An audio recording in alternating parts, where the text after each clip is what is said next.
ใช้อยู่พี่บ่เนี่ยลงไปอีกข้ามไปอีกบ่เฮ้ยบ่ได้ข้ามลงแล้วก็ไป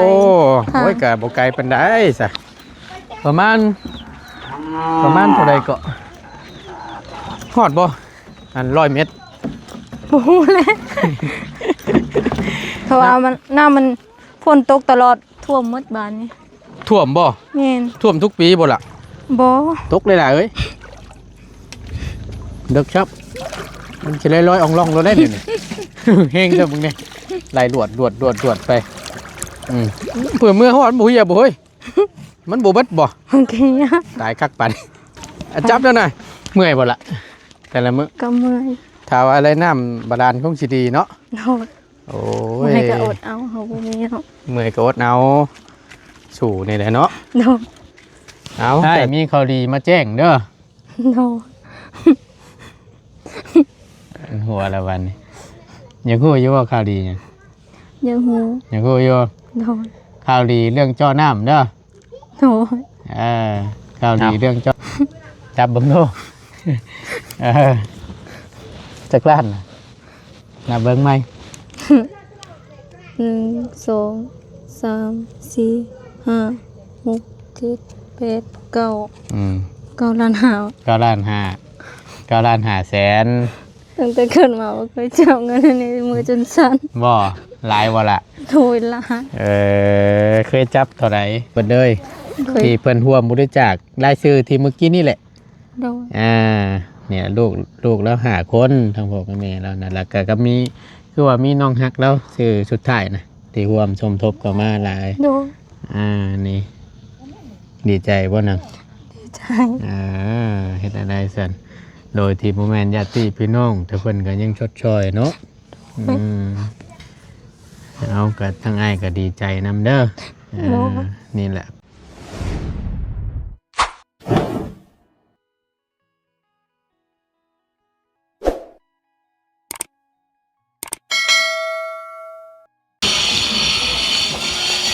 มาต่อกันบาทนี้พี่น้องหลังจากที่เป็นได้รับประทานข้าวเนาะหรือว่ากินข้าวเที่ยงสบายดีล่ะอีกข้อนึงเนาะกับทักทายสบายดีและสวัสดีกันตอนยำบายเด้อพี่น้องเด้อพอดีทั้งน้องเพิ่นกำลังสิไปตักน้ำว่าซั่นเดี๋ยวทั้งบ่ตูนสิไปถ่ายให้พี่ให้น้องเพิ่นได้เบิ่งนะครับส้มน้ำกันเนาะในการใช้ชีวิตประจำวันเพิ่นไปเอาน้ำเอาในแต่ละมื้อก็ต้องเฮ็ดแนวนี้บ่ล่ะต้องไปหาบเอาแนวนี้บ่แม่น้ำกินน้ำใช้เด้อซะพุ่นในตู้นั่นเราก็ไปเลยใส่น้ำเสนน้ำเซไปเลยแม่นอาบกับน้ำเสสักเครื่องกับน้ำเสเพราะว่าทั้งประตูนก็บ่เคยไปจักเทื่อไกลเด้อบ่เฮ้ยไกลอยู่เนาะโอ้ใช้เวลาจักนาทีเป็นชั่วโมงพุ่นบ่บ่ฮอดบ่โอ้เอาเนาะเดี๋ยวไปเบิ่งน้ำกันพี่น้องเอ้ยจักหลังคาเฮือนให้หมู่บ้านนี่70หลังคา74อยู่74แต่ว่า75ประมาณนั้นแหละเกือบ100ได้นี่เนาะขยายออกไปเลยคือว่าและพี่น้องเนาะขึ้นฟ้าขึ้นฝนน้ำแน่ฝนตกที่บ่แต่ละมื้อก็ได้ตกที่บ่ฝนอย่างได้ป่านนี้สบายดีเด้อพี่น้องสบายดีข้อมนึงเนาะขึ้นมาเพราะว่าฝนตกซ้ำโอ้ยจักสิว่าอะไรเมื่อวานนี่ก็ตกสิบ่ได้ตกบ่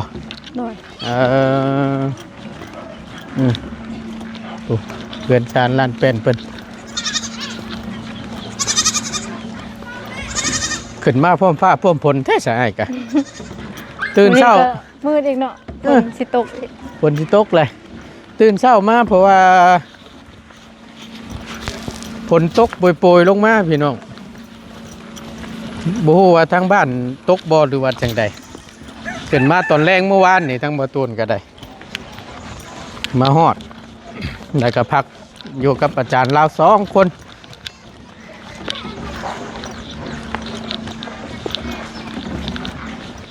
หมู่บ้านเพิ่นครั้งแรกเลยที่บ่ตูนได้เลาะนี่ก็ได้เอาเก็บภาพบรรยากาศเบิ่งน้ำกันยาวๆคลิปนี้ก็ได้พี่น้อง ในการลำลงชีวิตของน้องเพิ่นแต่ละมื้อน้ำใส่น้ำซอยน้ำกินเบิดก็แม่นย่างไปนี่แหละเนาะ แม่น ไปตักน้ำใส่ล้างถ้วยล้างบวงกันเนาะ แม่น น้ำเข้าห้องน้ำเงินมาตักเอาอยู่พี่บ่ แม่น ตัวใช่ยังเงินไปอันนั่นน่ะ เอารถเข็นหั่น ฮะ รถเข็นหั่นรอ รถเข็นหรือว่าล้ออันที่ว่าทีมงานชื่อมาให้เห็นบ่ โดย อืมใช่ตัวนั้นแต่ก็ถือว่าบรรเทาไปหลายเติบแล้วเนาะ ได้หลายเติบแล้วป้าโตไก่คือน้องคุณว่าอยู่ได้นี่ บ่เคยไปจักเทื่อทั้งง่ายก็ได้จักเป็นอะไรเนี่ยไปก็ไม่ตู้อีแล้วนี่เนาะ อ่ะไปหอมเดียวกันแล้วเบิ่งนี่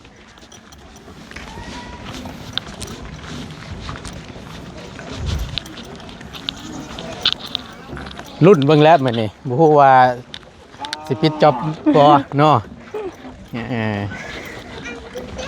ใช้อยู่พี่บ่ แม่น เออ ลงไปอีก ข้ามไปอีกบ่เฮ้ย บ่ได้ข้ามลงแล้วก็ไป โอ้ ค่ะ โอ้ยก็บ่ไกลปานใดซะประมาณเท่าใดก็ฮอดบ่อัน100 เมตร โอ้โหเลยอันนี้น้ำมันขึ้น ผมบัดยามน้ำอันนั้นนี่มันบ่ท่วมบ่เฮ้ย ยามฝนตกมันก็ แม่ ท่วม นยามน้ำมากยามหน้าพลนี่ นี่ฮอดพี่ ฮอดพี่ แม่ ป๊าดเนาะอ นี่มันห้าก็ลงนะ อันนี้ได้ แม่น หน้าพลนี่แม่นฮอดพี่บ่นี่น่ะ แม่น เจือพังเลยนี่เนาะ ตอนนั้นหันสนองไปสอนหันกับบ่าวจันทร์บ่าวบุญหันเห็นบ่คลิปหัน อ่า ฮอดพี่ ป๊าดไหลดวดไหลล่วงกันนี่ เพราะว่ามันน้ำมันฝนตกตลอดท่วมหมดบ้านนี่ ท่วมบ่ แม่น ท่วมทุกปีบ่ล่ะ บ่จัก หรือว่า ต้น ในรอบหลายปี ไรบ่ได้ท่วมหัน2 ปีนี่แล้วบ่ได้ท่วม แต่ปีก่อนหันท่วม อืม แต่ก่อนหัน ไผวางกระตึมแถวนี้นะมันกินแล้วมันเด้อร้อยมาและบาดนี่เตะหลังหุยอยู่เป็นแนวนี้โน่ยโน่โอ้ตายอุ้ยเบิ่งทางอีหล่าเพิ่นลงมาอาบน้ำนะเนาะตู้เนาะเป็นตาย่านแต่ตกน้ำเด้เฮานี่มึงนี่ไหลแห้งซ้ำปัดฟังทั้งนั้นได้เฉยเป็นอะไรเป็นหมู่บ้านคนบ่ล่ะ บ่ โมเมนต์บ่ เขาเจ้าเฮ็ดไร่เฮ็ดสวน โอ้ สวนกล้วยสวนมัน บ่ นี่ อืมคักแน่อีหลีซะเป็นแล้วนี่พี่น้องน้ำเซว่าติ โดย เซวังเฮียงนี่บ่ บ่แม่นเสบังเฮียงทางนั้น ต่างหากบ่ แม่น เซยังเชื่อเพิ่นเอิ้นนี่ เขาเอิ้นเสซื่อ ฮะ ๆเอิ้นเสซื่อ เอิ้นเซซื่อ ๆแม่น ๆโอ้เบิ่งพี่น้องโอ้อันหน้าแรงนี่มันก็อันนั้นอยู่บ่ล่ะบกลง แม่น หลายกูนี่อยู่บ่ โดย น้ำขาดวังอยู่บ่หรือว่าไหลตลอด ไล่ตลอดบ่ได้ค่ะ ตัวช่วงชีลึกเด้อเฮ้ย แล้ว เนาะ มันแรงยามเดือน3เดือน4มั้ง ฮะ น้ำนี่นะ มันเป็นอะไรเกาะ ว่าน้ำมันสีอันนั้นสีมันหยังมันบ่ มันบ่แห้งบ่ น้ำมันใส เอา นะ น้ำใส่เดือน4เดือน5ผู้ แม่นยามแรง เออ แล้วมันก็ลง เออเออเออเออคนในหมู่บ้านนี่ก็แม่นมาใส่นี่เด้นี่เนาะ แม่น อาบน้ำอาบในน้ำใส่น้ำซอยเนาะจ้ะแต่มันก็ขุ่นคือว่าหั่นแหละอาบยามแรงๆมันก็สิได้ถือกันกับไฟมาจุไฟพิงแล้วนี่ถือไปเช็คมาจูดแล้วนี่นะพี่น้องเอ้ยมึงนี่วิวทิวทัศน์ฝั่งนั้นสิเป็นให้เนาะล่ะเนาะ แม่น ปลูกข้าวปลูกน้ำบ่ แม่น เนี่ยนี่แหล้วแต่ละมือเนาะน้ำใส่น้ำซอยเวลามันเบิดก็ลงมาตักก็อยู่พี่เนาะ โดด ยากเลยพี่น้องเอ้ยคือเว่าหั่นแหละ ปัดน้ำเฮาปัดใส่อยู่คู่มือเนาะตกเลยล่ะเอ้ยเด็กครับมันจะลอยๆอ่องล่องเราได้เลยนี่ เฮงเด้อมึงเนี่ยไหลดวดไปถ้าหากว่าเอารถเข็นมาน่ะแม่นจะจอดอยู่เทิงพุ่นเนาะแม่นไปทางนั้นแล้วก็จอดอยู่บนนี้ไปตักพุ่นบ่แม่นอ๋อมันมีเส้นทางลงไปพุ่นอีกบ่น่ะแม่นโอ้ทางไปหลายทางอยู่ดิสักมันมาแต่ใช้หือน้ำนี่สายเซ่นี่ แต่เวียดพุ่นแหละมาแต่เวียดพุ่นบ่โดยจักมันน้ำยาเลยพี่น้องเลย สารพัดแล้วเนาะให้เจ้าอยู่ทางไหนล่ะพุ่นคำหวยไปอีกข้ามแม่น้ำนี่โดยน้ำเซ่นี่บ่คำหวยฮะคำเซ่นี่บ่คำได้น้ำนั่นบ่ตักนี่น้ำเชนี่เมื่อยหาบแล้วเนาะเมื่อยจอนฟูแต่หาบขึ้นผู้น้ำเนโอ้ยเนาะนี่น้ำนี่มันตะงันเลยชื่อว่าจังใดเนาะแต่ว่ามีน้ำบาดาลเน่กับใครอยู่เนาะมันจังสะดวกสบายเนาะทั้งมีตู้กับยังบ่ทันมีบ่ยังบ่มีบ่เจ้ากะทำไมโอ้ถูกดูมีน้ำก็มีมีข้าวชาวเป่าหอมที่เป่ากับเขาให้นั่นบ่เขาให้นาก็มีไอ้มันงามครับมันบ่ข้าวมันมีงามเขาบ่งามเงาคันงามใช่ครับเนาะที่เป่าชอบข้าวก็มีงามอันใช้ผ่ามันได้สนังผ่าพิษมันหมูมีบ่โดนโอ้ยมันกระจิกมันสิบนนักขอนบ่เฮ้ยฮะบ่ละมันสิบนนักขอนบ่เนี่ยนี่บ่ใช่ปีชาวฮะใช่ปตกอันเด้ให้เฮาหับซอยผู้สาวบ่หับเองจังว่าได้น้องเพิ่นเมื่อยก่อนสิหับซอยดอกเฮ็ดได้ไรสั่นอันน่ะมึงเนี่ยแต่ละคนเนาะมาเอาในนี่แล้วเนาะเผื่อเมื่อฮอดบ่เหี่ยบ่เฮ้ยมันบ่เบิดบ่โอเคตายคักปันจับแล้วหน่อยโอ้ยเป็นดืบนี่เนาะนี่ป้าเบิ่งกันมันก็แล้วกันพี่น้องกับผู้แม่นความน้องเพิ่นเว้าดีต้นไม้ล่มเป็นเซไปเป็นตาย่านเนาะช่องปีที่ผ่านมานี่บ่อันมันบ่ท่วมมันน่ะแม่นคักแน่ลีสันบานนี่แต่ว่ายามฝนตกแห้งลายมือล่ะน้ำมันเรือแต่เวียดหันเขาเจ้าปล่อยเขื่อนมันมืดบ้านมันมีเขื่อนบ่เขื่อนอยู่ทั้งเวียดปุ๊แม่นเขื่อนอยู่ใส่เซระนองถ้าว่าปล่อยออกมาแต่พุ่นนี่แม่นเรียบร้อยทั้งนี้บ่แม่นสั่งว่าแต่พี่น้องโพดล็อกอันนี้เนาะเมื่อยบ่ล่ะแต่ละมื้อก็เมื่อยถ้าว่าอะไรน้ำบาดาลคงสิดีเนาะโอ้ยให้ก็อดเอาเฮาบ่มีเนาะเมื่อยก็อดเอาสู่นี่แหละเนาะเอาถ้าจังซั่นแล้วก็เบิ่งหาหม่องนั่งก่อนพี่น้องเอ้ยบ่จนสิอันนั้นบาดนี้มาพี่ละมาวางก่อนอันหาบน้ำเจ้านั่นน่ะวางก่อนวางไว้ยังวางก่อนวางก่อนโอเควางก่อนมาพี่มาบรรยากาศสวยๆงามอยู่ตั้งพี่นั่นแหละมาพอดีนั่งลมทางน้องเพิ่นก่อนมันดดภาพเนาะพี่น้องเลย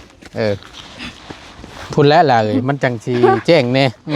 จังหน่อยพี่น้องเพิ่นเห็นจึงว่าไล่ตาแท้ว่าแล้วนั่ง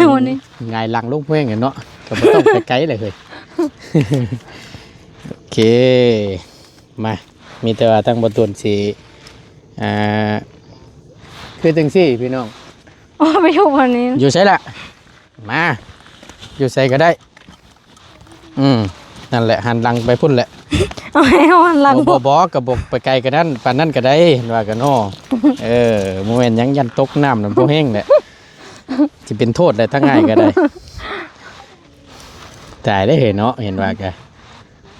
ก็อยากสีมืดๆเนี่ยพี่น้องไงบรรยากาศคือว่าหันแหละเนาะบรรยากาศมันบ่ค่อยอำนวยความสะดวกปานใดมื้อนี้คึมถ้าว่าฝนตกนี่แม่นเฮ็ดหยังบ่ได้แล้วนี่เนาะตายแล้วเบิ่งลองย่อมันก่อนเด้อนักเติบได้นี่เนาะถามว่าเคยบ่เคยทางง่ายก็ได้นี่นักเติบนี่ตุก5 ลิตรพุ่นได้นี่เนาะนางเนาะคือหัวคักแตะอยู่โอเคเอาขออนุญาตพี่น้องเอ้ยนั่งลมกับน้องเพิ่นก่อนจักหน่อยหนึงเพื่อลมแล้วนี่ถ้าย่างขึ้นบ่ฮอดพังนี่ บ่แปลกใจเนาะเพราะว่ากินลาบันเลอร์นี่คือจังว่าลายครับเจอเพิ่นว่างกับรักนี่ไปจักนี่เนาะคือจะกินหุ่ยอยู่ โอเคเอาเมื่อยที่นางแต่ละมื้อเนาะไปเอาน้ำเอาอย่างมาแต่ละมื้อก็แม่นอันนี้แหละนี่เนาะแต่ละมื้อน้ำใส่น้ำซอยนู่นนี่นั่นพี่น้องเอ้ยเนาะมันก็คือว่าแหละยับมีก็ได้แหละมุมกล้องให้มันบ่ได้พอดีมันบ่เห็นได้แต่ว่าได้น้ำของสิริเนาะเปลี่ยนกันตักได้กับแม่เจ้าเนาะแต่ละมื้อนะน้ำกินได้ไปเอาใช้น้ำกินก็กินน้ำเซนแต่ทางผู้ใหญ่ใจดีทางบ่อไหลเพิ่นซื้อน้ำเพ็กมาให้5กำมัดน้ำสะอาดเดี๋ยวไอ้ถามก่อนหน้านั้นก่อนทางทีมงานไอ้ยังบ่ทันเข้ามานี่น้ำใส่กับใส่นี่แม่นกินกันอันนี้น้ำกินก็กินตัวนี้แม่นบ่ได้ต้มบ่ป้าตุ๊กพี่น้องมันบ่ได้ใส่จักดีเลยนี่นะนี่แหละสาเหตุที่ว่าเฮ็ดให้อันเป็นนิ่วไขดังขี้ตะกอนน้ำหรือว่าน้ำบ่สะอาดนี่กินแล้วมันสะสมถ้าต้มนี่ก็ยังไข่อยู่เด้โอ้ยพี่น้องเอ้ยเพราะถ้าหากว่าเอาขึ้นไปต้มแล้วมันก็ขาเสื้อเด้แต่ว่าบ่ต้มแม่นบ่กินเลยแม่รสชาติมันเป็นจังได๋ก็บ่ฮู้คือกันรสชาติมันเป็นจังได๋จางๆบ่ระหว่างน้ำเซกับน้ำบาลานที่เฮาเจาะขึ้นมาแต่ใต้ขึ้นมานี่ตัวใดสิดีกว่าธรรมดานั่นแหละน้ำตัวนั้นได้ดีกว่าเนาะอันนี้จักแม่นน้ำแม่นหยังแม่นยาเนาะโอ้ยตายแหละความสะอาดผมมีเลยพี่น้องจักเชื่อได้แต่กินเบิดบ้านได้น้ำใส่ล่างถ้วยล่างบวง1ข้าว1น้ำแมนอยู่ในนี่น้ำกินกับแมนอยู่ในนี่ตลอดแรงตลอดปีหน้าพลกับแมนเอาอยู่นี่แม่นถ้าว่ายามพลตกเขาตรงเอาน้ำพลแล้วก็กินน้ำพลน้ำพลนี่สะอาดกว่าแหละทำได้ตัวนั้นก็ดีมีทางฝนบ่ได้ตกก็ไปตักน้ำเซคือเขาถ้าว่าได้กับทางใหญ่ๆเนี่ยก็เนาะแบบว่ามาเก็บน้ำฝนไว้เนาะสิดีกว่าหน้าพี่น้องเอาแล้ว ให้ถามก่อนอันยังบ่มีจักกีบจักบาทเลยบ่งบที่จะมาเจาะน้ำยังบ่มีทีมงานได้ยังบ่มีคนใดมาแจ้งข่าวดีบ่มีแต่ทางบ่อไหลแต่ตอนนั้น1,500,000งบเท่าไรล่ะ1,500,000โดยเท่าไรก็จะว่าอันเจาะน้ำมันนะ20 ล้าน20 ล้านโดยมีตอนนี้น้ำบ่อไหลน่ะ1,500,000บ่โดย1,500,000เอาซั่นก็พอดีแหละพอดีทั้งมีข่าวดีมาแจ้งเด้อโด หัวแล้ววันนี้อยากฮู้อยู่ว่าข่าวดีเนี่ย ยังหู อยากฮู้อยู่ โดย ข่าวดีเรื่องจ่อน้ำเด้อ โดย ข่าวดีเรื่องจ่อน้ำแต่ก็อาจสิยังบ่พอพี่น้องพอดีทางบ่ตูนเมื่อวานนี่ขี่รถจักรขึ้นมาแล้วก็มาพร้อมทางเบาไดขึ้นมาแจ้งข่าวดีน้องเพิ่นช่วงค่ำๆเด้อ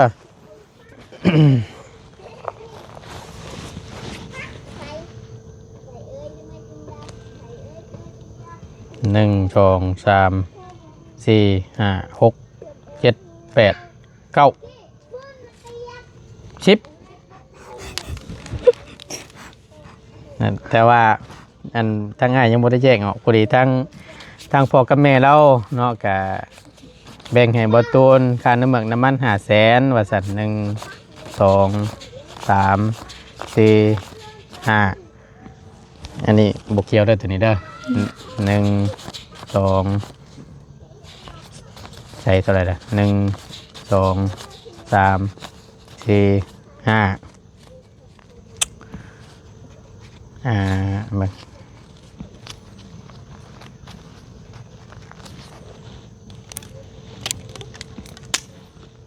บะตูนแย่งเอาก่อนนี่ก็ทั้งพ่อกับแม่แล้วให้ทั้งบะตูนค่าน้ำมันค่าอยากค่ากินค่าห้องเด้อว่าสัตว์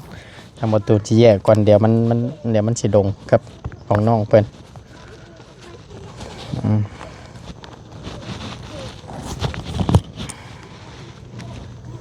เอา จับเบิ่งดู จักล้านน่ะเบิ่งไหม 1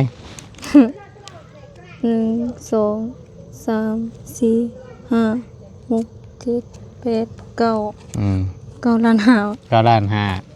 9,500,000ตั้งแต่เกิดมาบ่เคยจับเงินในมือจนสั่น บ่หลายบ่ล่ะ โดยล้าน เคยจับเท่าไหร่ เคยจับแต่เงินแบบเอาไปเฮ็ดเวียกรายหับเงินแต่ละเดือน2ล้านห้า 2,500,000 โดย 2,500,000นี่ก็สิ2แหนมนี่แหละเนาะกับอีก500,000นี่เนาะ โดย เอานี่แหละหลายอันนี้เป็นงบที่จะสมทบฉีดเจาะน้ำพลานให้เจ้าเด้อ โดย น้ำบ่ไรเจ้าว่าเท่าไรก็เมื่อกี้นี่นะ ล้านห้า 1,500,000อันนี้9,500,000บวกใส่กันเป็นเท่าไร เป็น11ล้าน 11 ล้านถูกต้อง11 ล้านยังเหลืออยู่9 ล้านนะบัดนี้เนาะ โดย มีแต่ว่าอ้ายสิมาแจ้งข่าวดีเจ้าถ้าหากว่าทีมงานเพิ่นมีร่วมสมทบนำมีภายในก็เดี๋ยวบ่ตุนก็สิได้เอามาร่วมสมทบนำกันมีแต่ว่าบ่ตุนแจ้งข่าวดีทาง FC และมาแจ้งน้องหัวนำให้หาผู้นำกันงบเจาะน้ำอยู่นำบ่ตุนณตอนนี้มีอยู่9,500,000 กีบและก็ทางของเก่าวาวไล่น้ำแน่1,500,000รวมกันแล้วเป็น11 ล้านพี่น้องยังเหลืออยู่9 ล้านที่ยังบ่พอณตอนนี้เนาะเอาจังใดกับทั้งบ่ตูนกับฝากพี่ฝากน้องและผู้ใหญ่ใจดีเบิดทุกท่านเนาะก็อยากให้น้องเพิ่นได้น้ำได้ในนี่แหละจำเป็นพี่น้องก็คือเห็นนี่แหละตักน้ำแต่ละมื้อน้ำใส่น้ำสอยน้ำอย่างน้ำกินถ้าหากว่าได้น้ำบาลานได้เจาะแล้วอยู่บ้านอยู่ช่องมันก็ในการใช้มันก็สิสะดวกสบายเนาะล่ะเนาะได้กลายเป็นทั้งไอ้สิทั้งพอแล้วฝากมาให้เบิ่งเป็นทางพ่อใหญ่ใจดีแล้วฝากมาให้อ้ายหลายมื้อแล้วล่ะแต่ทั้งอ้ายก็จัดฉันเวลาขึ้นมาพอดีทั้งบ่ตูนก็ได้ครับเวียกก็คือเห็นแหละพี่น้องเห็ดเทือนมีตู้อายุ6 ปีได้เห็นอยู่บ่ได้เบิ่งช่องอ้ายอยู่บ่ บ่ได้เบิ่งชับนั่นแหละเพิ่นเว้าอยู่เบิ่งเด้อฟังเด้ออันอ้ายสิอ่านชื่อทางผู้ใหญ่ใจดีที่เพิ่นร่วมสมทบนำในจำนวนเงินจำนวนนี้เด้อ โดย นี่ก็เป็นรายชื่อทางพ่อเรา ที่ได้ชงมาทางบ่ตูนนี่พี่น้องเอ้ยบ่ฮู้ว่าสิเห็นบ่ขอโทษหลายๆภาพมันอยากมืดพี่น้องรายชื่อที่ผู้ส่วนร่วมนำในครั้งนี้เป็นฟังเดอร์เป็นทั้งพ่อหรือว่าอีกชื่อหนึงก็แม่นพ่อเรื่องเนาะนามสกุลสีชมพูแล้วก็ทั้งแม่นี้แม่เมดี้แล้วก็คำพุทธสีชมพูก็แม่นทั้งลูก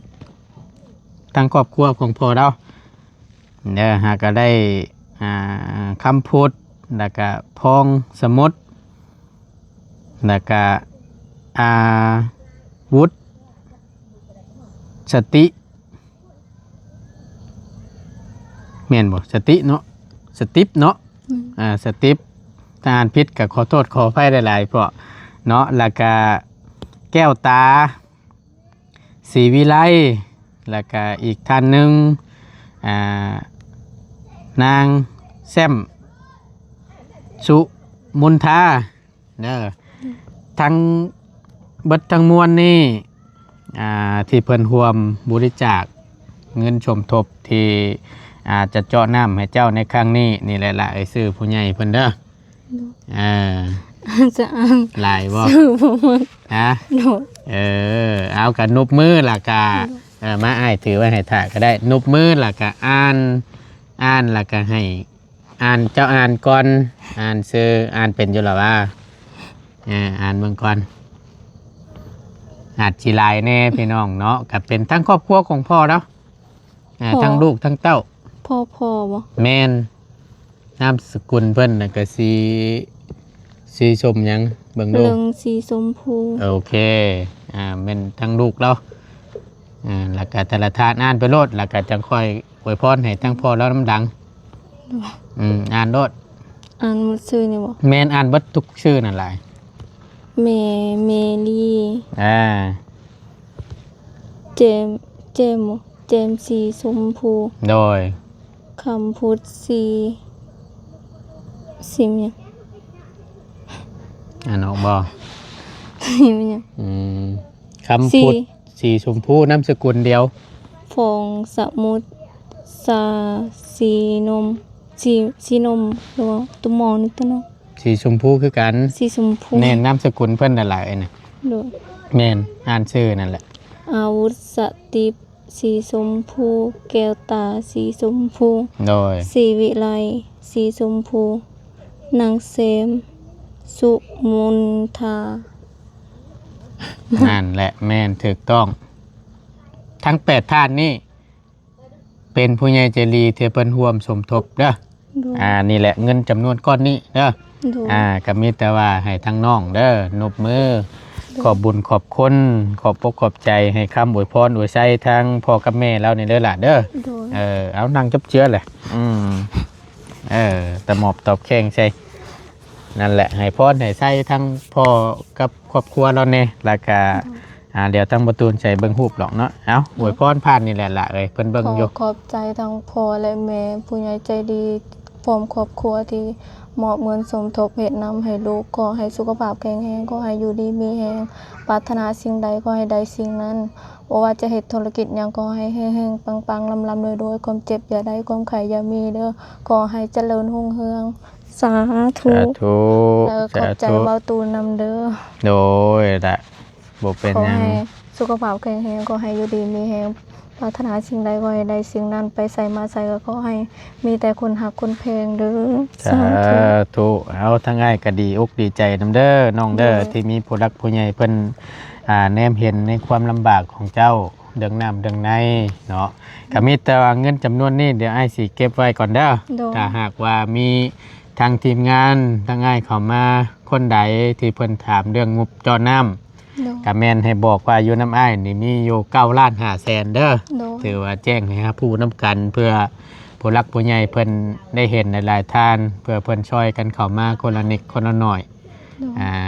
ให้ได้น้ำในเด้อทั้งอ้ายสิเก็บไว้สิถือไว้เงินพอเมื่อใดและจังคอยหาเพิ่นแล้วมาเจาะให้เนาะ โดย โดยนี่เด้อเป็นรูปทั้งพอเราส่งมาให้เบิ่งเป็นรูปครอบครัวทางพ่อกับแม่แล้ว โดย พ่อกับแม่นี่ก็อันลูกเต้านะ ยมเบื่อดาวยมเบื่อ นี่ลูกเต้าเราเบิดเลย โดย ที่เพิ่นร่วมบริจาครายชื่อที่เมื่อกี้นี่แหละ โดย เนี่ยลูกแล้ว5 คนทางพ่อกับแม่แล้วนั่นแหละก็มีคือว่ามีน้องฮักแล้วชื่อสุดท้ายนะที่ร่วมสมทบก็มาหลาย โดย นี่ดีใจบ่นัง ดีใจ เฮ็ดอะไรซั่น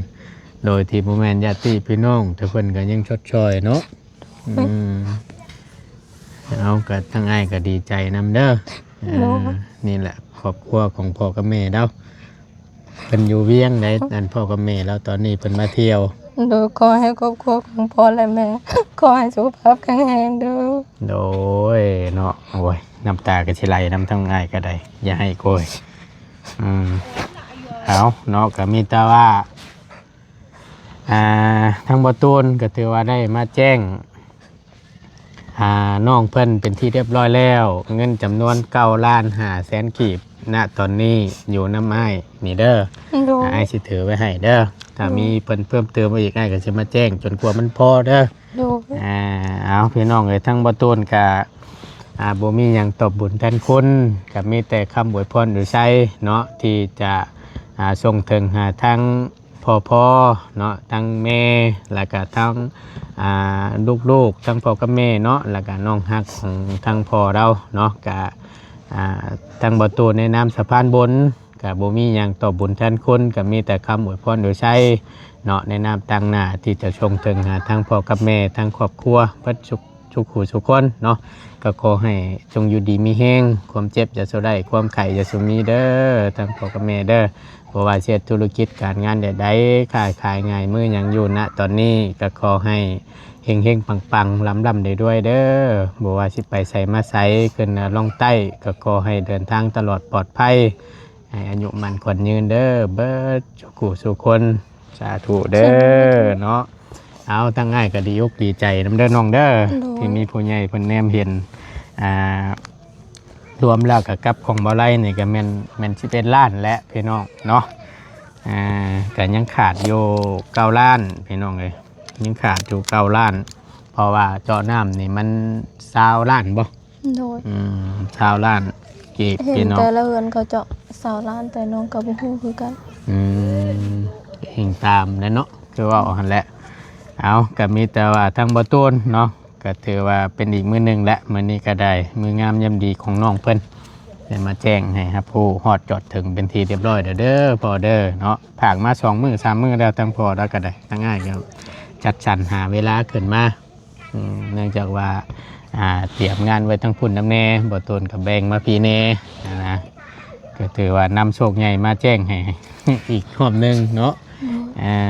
อย่าให้ไหลโอ้ยเนาะมันค่อยบ่ฮะนี่เลย พ่อกับแม่เราว่าให้เบิ่งเด้อให้น้องหัวเบิ่งแน่ว่าซั่น โดย ลูกเต่าเพิ่นตอนนี้พ่อกับแม่เราก็มาเที่ยวลาวอยู่เวียง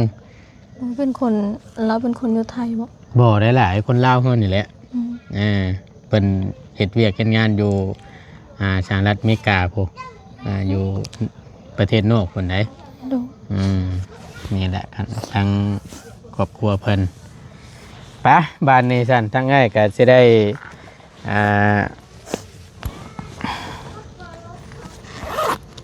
เก็บไว้ก่อนโอ้ยเนาะเบิ่งในคลิปเนาะมาลักปล้นเงินเฮาบ่แห้งแหละตายย้อนเงินน้องหัวนี่ตายได้น้อยเนาะ เอาไปสลับไปบ้านนี้มีแต่ว่ามีกำลังใจอยู่เนาะบัดนี้เนาะหามน้ำเนาะ โดย ทางง่ายกับภาวนาและให้ความฝันเป็นจริงเด้อ โดย ก็ยังขาดบ่ได้พี่น้องจังใดก็ฝากและทั้งบ่ตูนก็ได้เนาะตัวนี้แหละมันสำคัญที่สุดเรื่องน้ำเรื่องในนี่ก็ได้ใส่ชีวิตประจำวันทางง่ายก็หวังว่าคงสิมีหลายๆท่านเนาะหลายๆช่องทางทางทีมงานอ้ายหวังว่าจะไม่มีข่าวดีเข้ามาเรื่อยๆเนาะ โดย สาธุเด้อพี่น้องเด้อเนาะ เอาทั้งบ่ตูนก็สิได้ขอจบคลิปปิดคลิปลงไว้เพียงส่ำนี้ก่อนเนาะแจ้งข่าวดีน้องครัวเพิ่นอยู่ท่ามกลางแม่น้ำเซนี่แหละภาพบรรยากาศทั้งหลังภาพก็สิบ่แจ้งบ่งามปานใดขอโทษขออภัยนำหลายๆเนาะขอบคุญขอบคุณหลายๆพี่น้องที่เข้ามาเป็นกำลังแห่งใจและติดตามรับชมคลิป และเป็นกำลังแห่งใจกับบ่ตูนซัพพอร์ตทั้งบ่ตูนโดยตลอดมาเนาะขอบคุญขอบคุณหลายๆอยู่ดีมีแห้งพี่น้องสำหรับคลิปนี้บ่ตูนและน้องพัวขอตัวจบคลิปปิดคลิปลงไปเพียงสำนี้ก่อนอยู่ดีมีแห้งเจอกันคลิปหน้าเด้อพี่น้องเด้อสำบายดีเด้อมีข่าวดีจังใดเดี๋ยวไอ้ายสิมาแจ้งอีกเทื่อหนึงเด้อ โดย ขอให้ข่าวดีเข้ามาเรื่อยๆนั่นแหละดีใจน้ำดีใจน้ำไปอืม